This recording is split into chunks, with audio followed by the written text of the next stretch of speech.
What is up, everybody? It is Alex from Heavy New York, and on the phone, we are here with Tommy DeCarlo. Thank you so much for being here, man. It's great to have you here. Alex, happy to be here. Thanks for having me.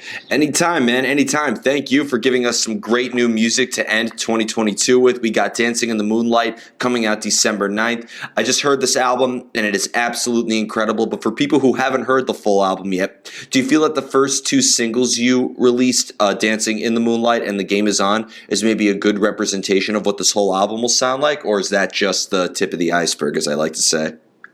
I think it's a combination of both. I do think it's a good, definitely good representations of what's to come on the album. However, there are some hidden gems on that record as well that I personally like, and I tend to find myself going back to listen to, more than I probably should, given the fact that I sang on the record. But it's a lot of fun. It's a fun listen, and it's an uplifting listen. It's a lot of positive messages, but in terms of the music itself, it's pretty it's pretty hard charging and but very melodic. It's a melodic rock album, and definitely one I'm proud of. I certainly enjoyed recording this one. Mm-hmm. Is it maybe continuing in a similar vein of what we heard in Lightning Strikes Twice, or were you kind of approaching the making of this album with a completely clean slate?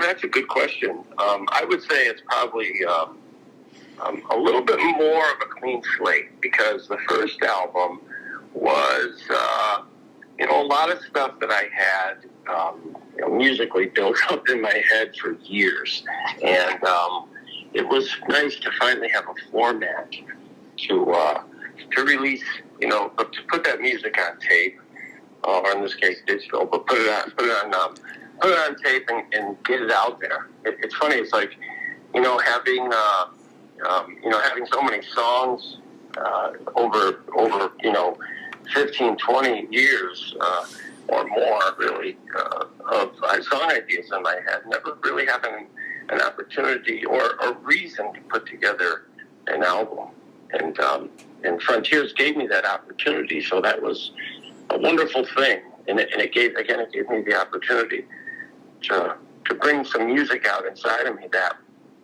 felt really good to get out and to share with others. So that was a plus right there. Yeah, you can't go wrong with Frontiers too. I think for all that melodic rock and all these, I feel like Frontiers is a label that's really keeping the classic rock and the classic heavy metal vibes alive with their whole catalog and their discography. Yeah, I do too. I think it's the thing that's it's great about that, but it's sad too, is that it's come down to just a couple of labels that will still hang on to that sound, and given today's music, I get that, but there is still an audience for that melodic classic rock. Definitely. And there's a lot of people still craving that sound. So, hats off to Frontiers for carrying the torch. Definitely. I think it's a quality over quantity thing, and I think when it comes to Frontiers, they put their love into their artists, and again, they really know they've exposed me, and I'm only 29 years old. They've exposed me to a lot of classic rock sounds that I wouldn't have discovered otherwise if it wasn't for them. So huge shout out to Frontiers. Absolutely. Yeah. Now, when you start off with an album, whether it's your solo work or any project you've been involved with, do you ever go into it with a preconceived vision, or is the songwriting a very improvisational and almost kind of experimental process in a way? Yeah, great question. For me, personally, it's I have an idea. I don't go to I got a home recording studio. I don't go in it. I go in it for two reasons: to play a little bit, keyboard player, so I enjoy to play. But I go in there to create as well. But I usually have something in my head that is, kind of wanting to get out. And it's not all the time. And sometimes it's tough. You go into an album project, and you might have 5 ideas. So there's potentially 5 songs. But you got to come up with the rest, and sometimes that doesn't happen until you're into the 5 that you've already kind of got in your head.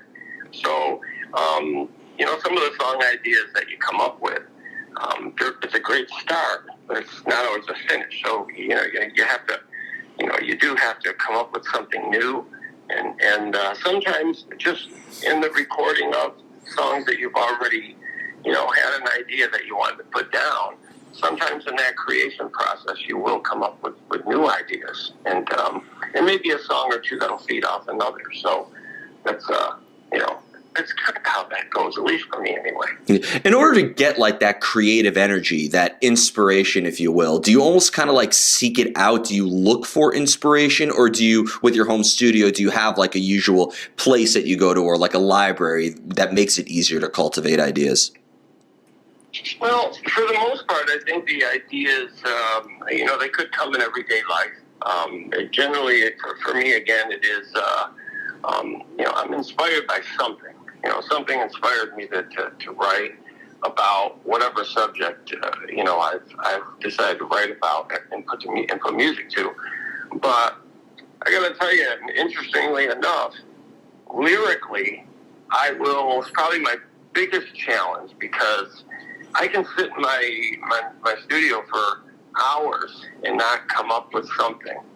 And then the next thing I know, I'm on a treadmill or, doing my daily exercises, and boom, that's when a lyrical idea will spark. And it's funny because that's kind of my go-to now. I'll get my music and everything going, and then I kind of have an idea of what the lyric is going to be, or what the subject is going to be, and then I will go and actually work out. And then I will get those ideas. While I'm doing that, it sounds kind of crazy, but it actually works for me. So a lot of times my wife will say, "Where are you going?" I say, "I'm stuck on this one lyric. I'm going to go take a walk." I'll throw my stuff out. I'll get a power walk in. I'll come back, and I'll have 3 or 4 more lines of the song done. That's not odd at all. I think it's fair to say inspiration usually strikes at the most inconvenient of times, right? That's right. Yeah. Now, and you led me perfectly into the next question, because have you always preferred to have music before you come up with lyrics, or does like the lyrical idea that comes in your mind maybe help dictate the direction of the sound that we're hearing? Yeah. Again, Alex, great question. I definitely put lyric before music for me. It is always a lyrical idea that'll pop into my head. Maybe, sometimes it's a chorus. Sometimes it's just, 3 or 4 words. But yeah, generally that's how that'll work for me. I'll always, 9 times out of 10, I'll put lyric before music. Mm-hmm. You ever worry though you'll have like the best lyrics ever, then they're always like one syllable over every arrangement that you have? Yeah, it happens, and that's when you got to put your thinking cap on and get to work, because a song can take on a life of its own, and it could go in a totally different direction than you originally thought it would. Yeah, of course. I've always said that art is actually a form of life, and when you bring it into the world, it grows and it develops, and even sometimes it could eventually die as well. That's true. So true. And when it comes to, because you mentioned like you get inspiration when you're going for walks, or you're on the treadmill, or you get inspiration.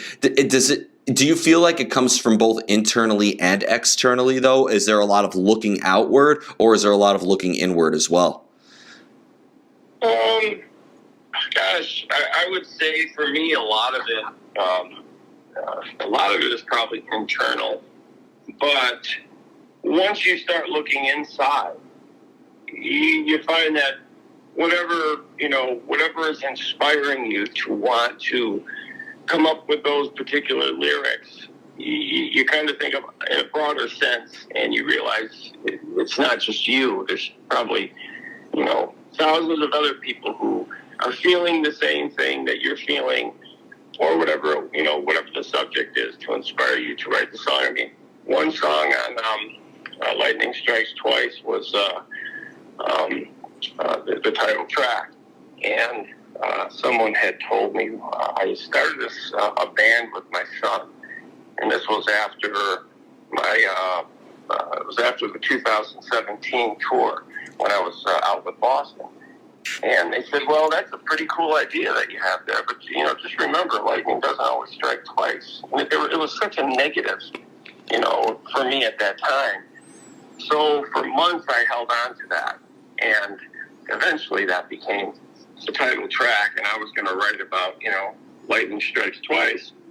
I thought it was a kind of a cool line, but I wasn't really too thrilled to hear it when I heard it. But I understood it. But that was a source of inspiration for me right there, just to be able to sing, and write about that particular little conversation I have with someone. Mm-hmm. It's funny you mentioned that too, because lightning strikes twice. To me, that had such like a title like that has such like a power into it. It almost seems like, you strike something, but to see that it was kind of like born with like a negative foundation, that goes to represent how like you could feel completely differently when you finish something as you do when you start it.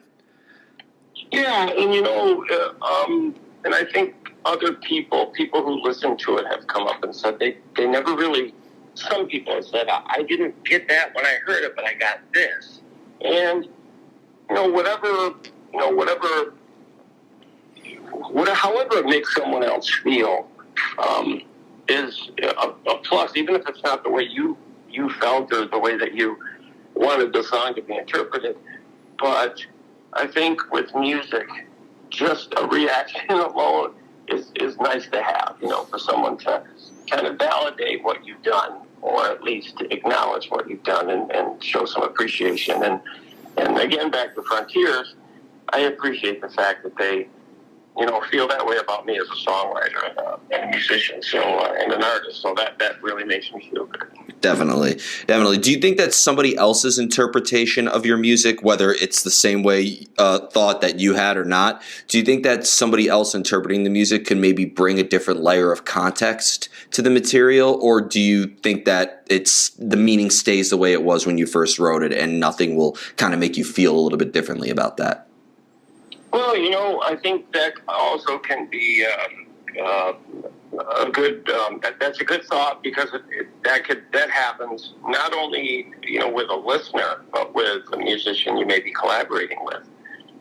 You go into an idea with one particular idea, and you're hell bent on that idea sometimes. But then someone comes in and they throw you a little bit of a curve, and you're like, you know what?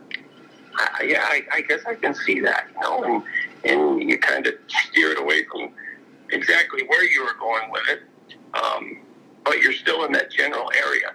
And I think listeners are the same. If it makes them feel happy, or they get exactly why it is you wrote that song, and they get that within the song itself, of course it feels great. But for anyone who ever comes up and they tend to throw out this wild idea of what that song reminded them of, which it maybe had nothing to do with what you wrote the song about, I generally would just smile and say, yeah, isn't that great? Yeah, of course.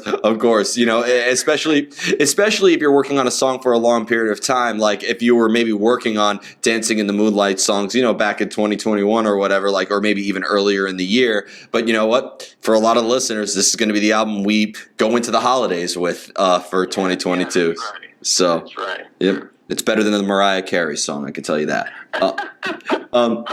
But when you work on a song for a long period of time, because when I listen to Dancing in the Moonlight, whether it's a track like Life is Just a Game or Beyond Forever, Home to You, or In the Hands of Fate, I feel like every song does really capture a moment. That's how I describe each song. But do you find it maybe like the longer you work on something, the harder it is to sort of like maintain that moment or even that emotional spark that inspired the song to begin with? Yes, I do. I've never been a fan of really long, dragged out, music and or songs. For the music that I like, and I'm kind of a 70s, 80s classic rock, guy, and a lot of my inspiration would come from songs that I heard on the radio as a young kid and a teenager. And, when you heard a song on the radio, you got, 3, maybe 4 minutes of it. And sometimes less than that. But you were fulfilled. you didn't feel like you didn't get enough. As a matter of fact, I guess you did feel like you didn't get enough if you won't want to hear it again. But so whenever I get into the writing process, I like to get to the subject. Someone once told me, it was a very cool line. I don't know if they came up with it or not, but I loved it. Don't bore us. Get to the chorus. Oh wow! Yeah. So I was like, yeah, I like that. So I kind of, and if you listen to, successful artists, bands, and musicians, and people who've gotten their stuff out there, it's kind of like that. You think, well, they're not taking a week to get to what they want to say, and so I kind of took that approach, and I do when I write. A lot of times I will have to go in and write. I'll write something, and initially I think I got a good idea here. And before the project is over, I stripped it down to just, bare bones, what really needed to be said and what needed to be played. And it's made me a better, songwriter, or at least I think. Definitely. And so we're not going to get a Tommy DeCarlo Prague album where, you could be playing live and somebody shows up 40 minutes late and they make it before the first song ends, right? Not me. No way. Yeah. And I love bands like Opeth or Porcupine Tree, but I think when it comes to rock, you're 100% right. Don't bore us, get to the chorus. That might be my next tattoo. Who knows? But now when it comes to your solo work, do you approach it with a very different mindset than what you do with Boston? Does it resonate with you differently, or is the creative process much different, or is there a usual method behind the madness that applies to everything?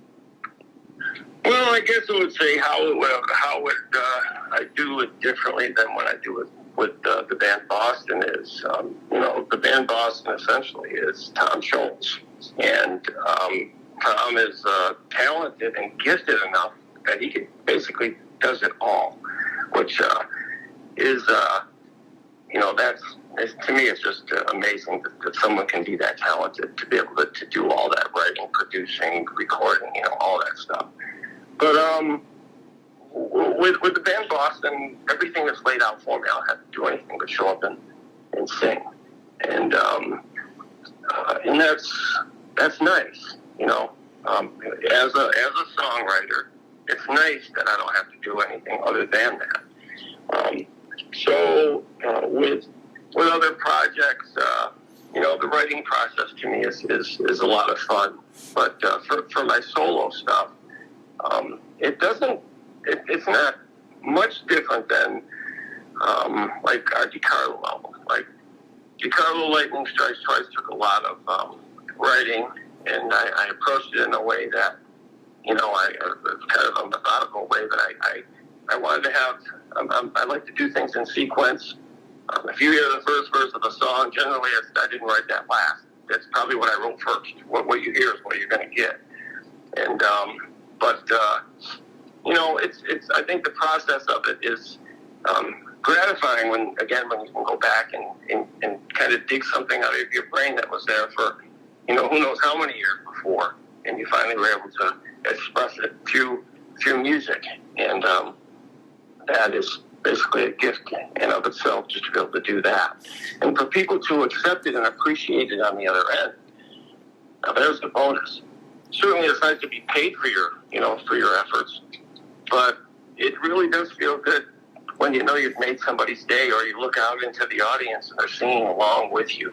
And right there in that moment in time, I'll think, wow, this person actually knows the words to my song. That's pretty awesome. That's when you've made an impact one way or another. And that's, I've never been a front man, but I can only imagine that that's one of the most empowering feelings one could have. Yeah, it's truly a special moment. And it's one that I don't look at lightly, like that's cool. That'll stay with me for a while. It stays with me for a while. Definitely. I have two more questions for you. Are you ready for the most difficult question? Yeah, sure. Go ahead. All right. We kind of touched upon it a little bit before, but how do you know when you are finished with a song? I think some artists, some songwriters may answer that by saying, I don't think I'm ever really done with a song, because you can go back and listen to stuff that you thought you were done with and continue tweaking it or adding stuff. But I think you have to be kind of real with yourself. You have to give yourself a break. You can't.